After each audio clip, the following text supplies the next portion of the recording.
पुष्प क्लासेज में आपका स्वागत है। दोस्तों, कैसे हैं आप सब। आज हम आयत के बारे में जानेंगे।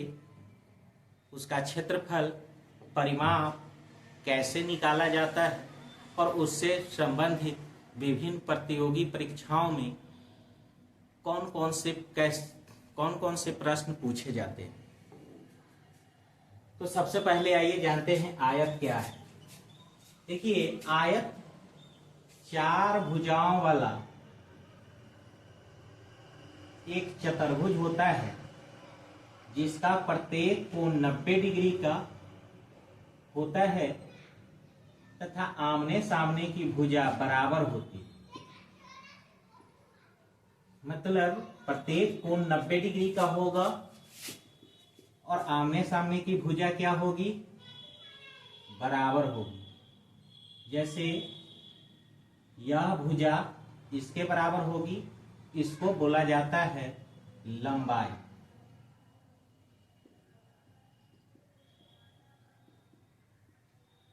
इसको बोला जाता है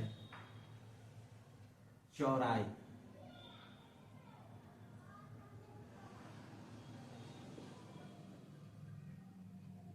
लंबाई को L से और चौड़ाई को B से सूचित करते हैं।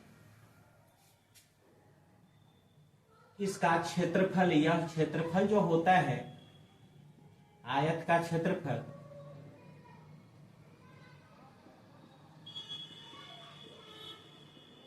वह होता है लंबाई गुने चौड़ाई। लंबाई गुने चौड़ाई।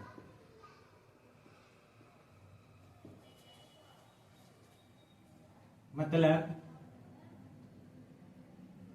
एरिया ऑफ आयत बराबर होता है L गुना B।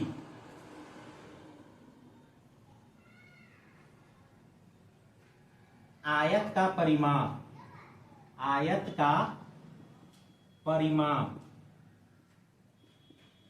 परिमाप का अर्थ होता है चारों ओर का घेरा। जैसे इसको पूरा एक चक्कर लगाएंगे तो कितना दूरी तय करना पड़ेगा, यहां से यह L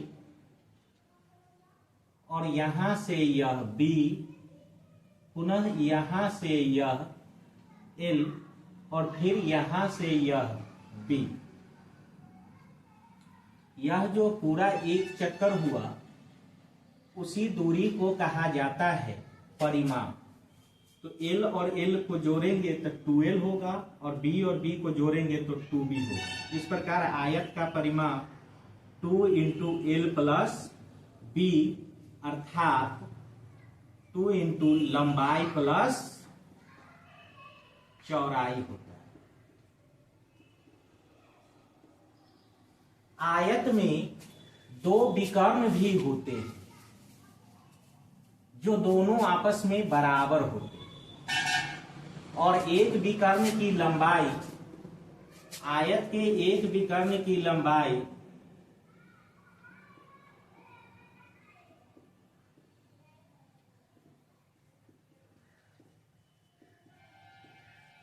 रूट अंडर लंबा L square plus B square होता है। L square plus B square होता है। क्षेत्रमिति में आयत से संबंधित यही तीन फॉर्मूला से सारे काम किए जाते हैं। आयत का क्षेत्रफल, आयत का परिमाप और आयत के एक विकर्ण की लंबाई। यहां ध्यान दीजिए, यहां पर यह एक आयत हो गया, इसका यह लंबाई हुआ, यह चौड़ाई हुआ और इसका जो एरिया है, area A L Guna B हुआ, लंबाई गुना चौड़ाई।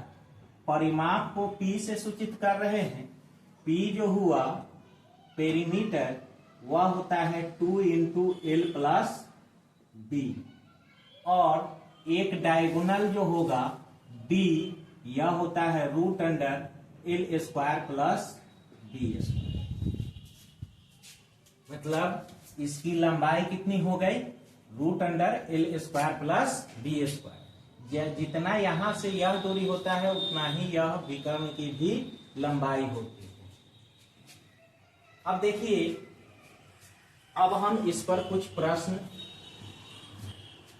का अभ्यास करेंगे जो विभिन्न प्रतियोगी परीक्षाओं में पूछा गया है।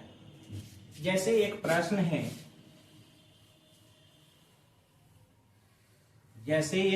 है,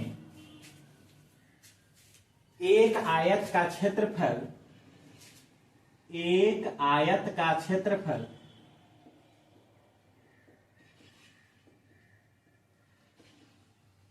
एक आयत का क्षेत्रफल 252 वर्ग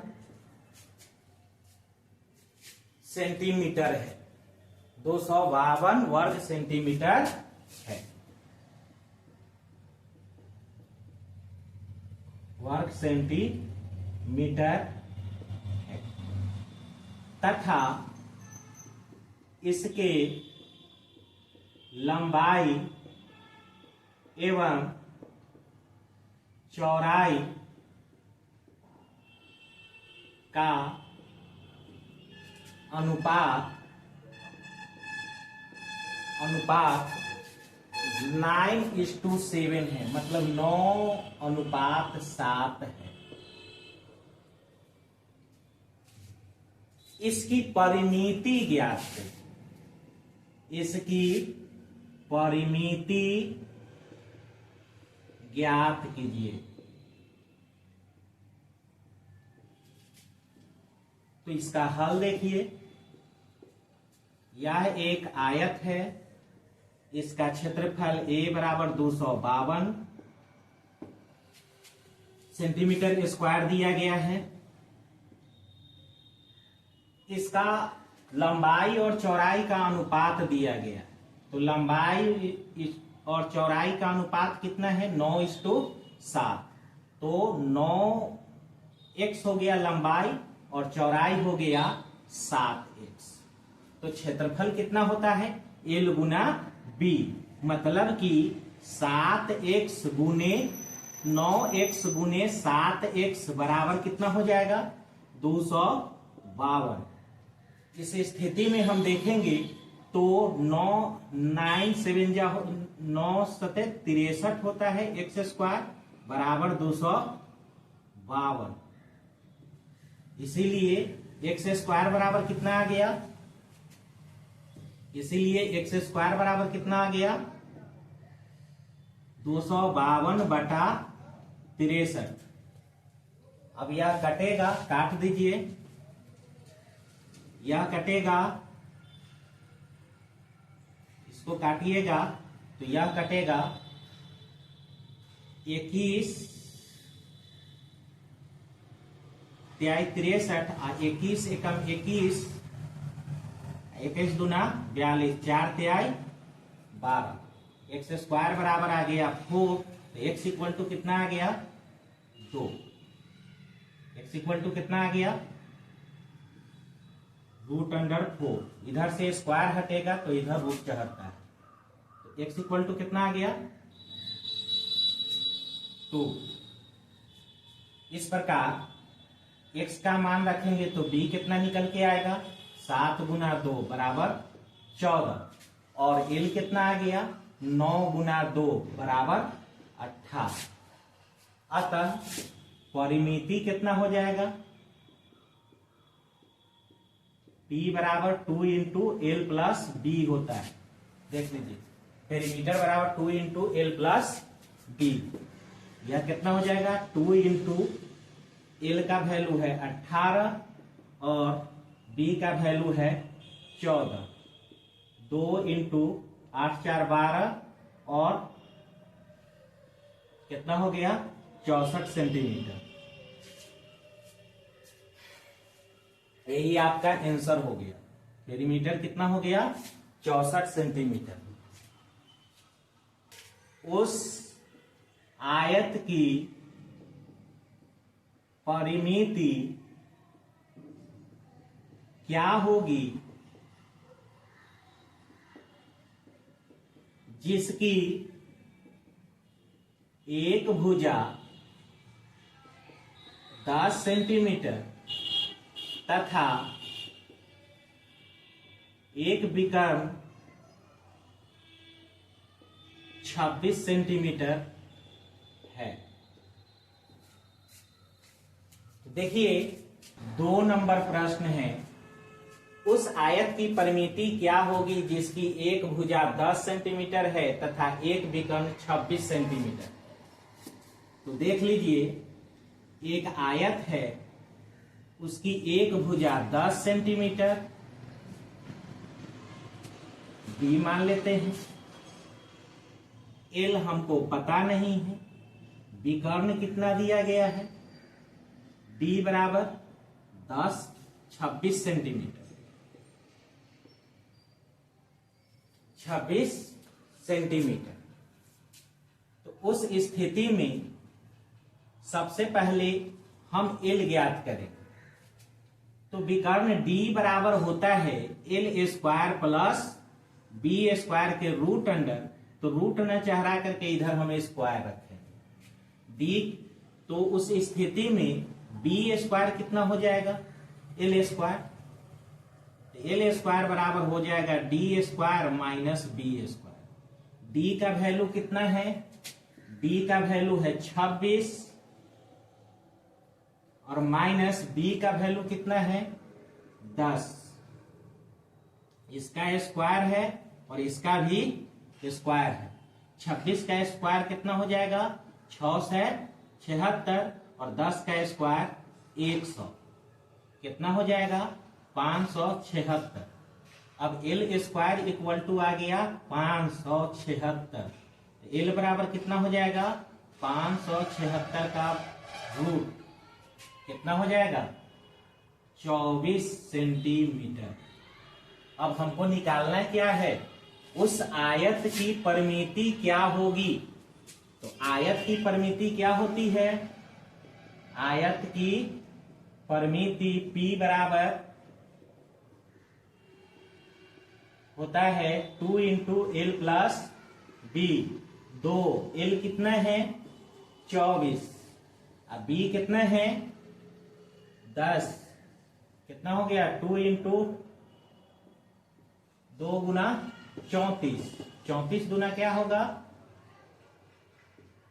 68। 34 गुना 68 हो जाएगा सेंटीमीटर। यही परिमिति होगी। अब पुनः अगले प्रश्न की ओर बढ़ते हैं। तीसरा प्रश्न है, एक आयताकार प्लॉट की लंबाई तथा चौड़ाई का अनुपात 8:5 है। यदि चौड़ाई लंबाई से 60 मीटर कम है तो प्लॉट की परिमिति क्या होगी? देखिए, मान लीजिए कि यही एक आयताकार प्लॉट है। इसकी लंबाई 8x, चौड़ाई 5x दिया गया है और 8 और लंबाई जो है और चौड़ाई का अंतर, क्योंकि यहां पर देखिए 60 मीटर ज्यादा है लंबाई, मतलब 60 मीटर कम है कौन?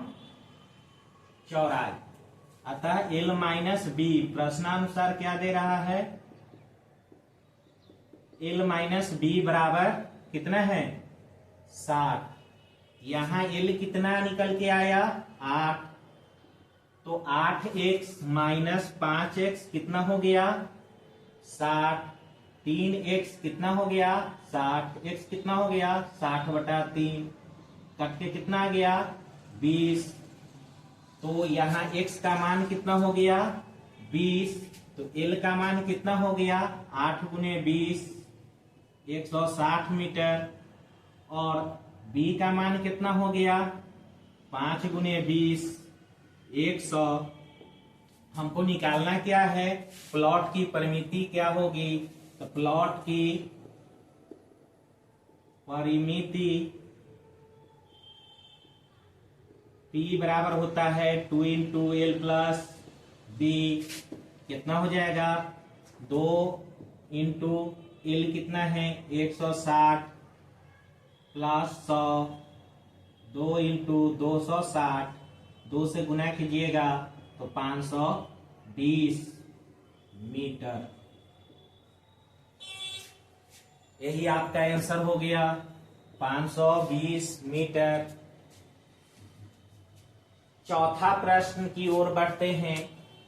अगला 4 नंबर प्रश्न है, एक आयत की लंबाई 50% कम कर दी जाती है। एक आयत है, इसकी लंबाई 50% कम कर दी जाती है तथा चौड़ाई में 80% की वृद्धि कर दी जाती है। क्षेत्रफल में कितने प्रतिशत की परिवर्तन होगी। तो देखिए, मान लीजिए कि क्षेत्रफल ए जो है 100 है, लंबाई 10 है, चौड़ाई 10 है। इस 100, 10 और 100 से अगर जिसके प्रतिशत में कमी वृद्धि ज्ञात करनी है उसको अगर आप 100 मानते हैं तो प्रश्न आसान हो जाते हैं। अब देखिए परिवर्तन क्या हो रहा है। यह एक आयत है, यह लंबाई में कमी हो रही है, 50% की कमी। तो यह 50% की कमी मतलब आधा हो गया। कितना हो गया, 5। और चौड़ाई में जो वृद्धि हो रही है 80% की वृद्धि हो रही है। तो यह कितना हो जाएगा, 18। 80% की वृद्धि 18 हो जाएगा। और यह अब इसका क्षेत्रफल ए निकालेंगे तो 18 पचे 90। पहले 100 था, अब कितना है 90। अंतर कितना आया, 10 का। अतः 10% की क्या हो गई, कमी हो गई। मतलब क्षेत्रफल में कितने प्रतिशत की कमी होगी, 10% की कमी होगी। अगला प्रश्न है 5 नंबर, किसी आयताकार खेत की लंबाई में 10% की वृद्धि करने पर इसके क्षेत्रफल में कितने प्रतिशत की वृद्धि होगी। तो देखिए क्षेत्रफल में फिर परिवर्तन वाला बात है। तो क्षेत्रफल को 100, लंबाई को 10, चौड़ाई को 10 मानिए। उसके बाद परिवर्तन देखिए, नए आयत, लंबाई में 50% की वृद्धि हो रही है।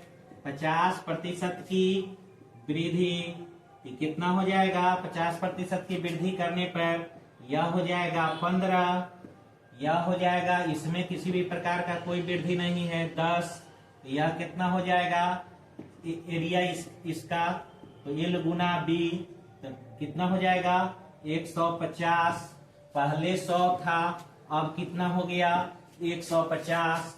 अतः परिवर्तन कितना आया, तो 50 की वृद्धि हो गई।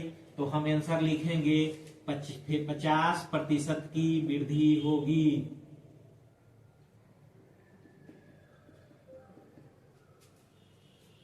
समझ में आ रहा है। अगला प्रश्न है, यदि किसी आयत की लंबाई में 10% की वृद्धि तथा चौड़ाई में 10% की कमी कर दी जाती है तो क्षेत्रफल में कितने प्रतिशत की कमी या वृद्धि होगी। तो यह देखिए, फिर यह वही है, क्षेत्रफल में मानिए 100, लंबाई 10, चौड़ाई भी 10। परिवर्तन देखिए, चौड़ाई में 10% की कमी हुई तो कितना हो जाएगा, 9 हो जाएगा। लंबाई में 10% की वृद्धि हुई तो कितना हो जाएगा, 11 हो जाएगा। और अब क्षेत्रफल कितना हो जाएगा, तो एल है 11, बी है 9, तो कितना हो जाएगा, एल गुना बी 99। अंतर कितना आया, अंतर आया आपको 1 का, और कमी हो गई है ना नए क्षेत्रफल का, वह 1 कम है। तो सीधे हम लिखेंगे 1% की कमी होगी। आंसर होगा, इसका आंसर क्या आएगा? 1% की कमी होगी। हेलो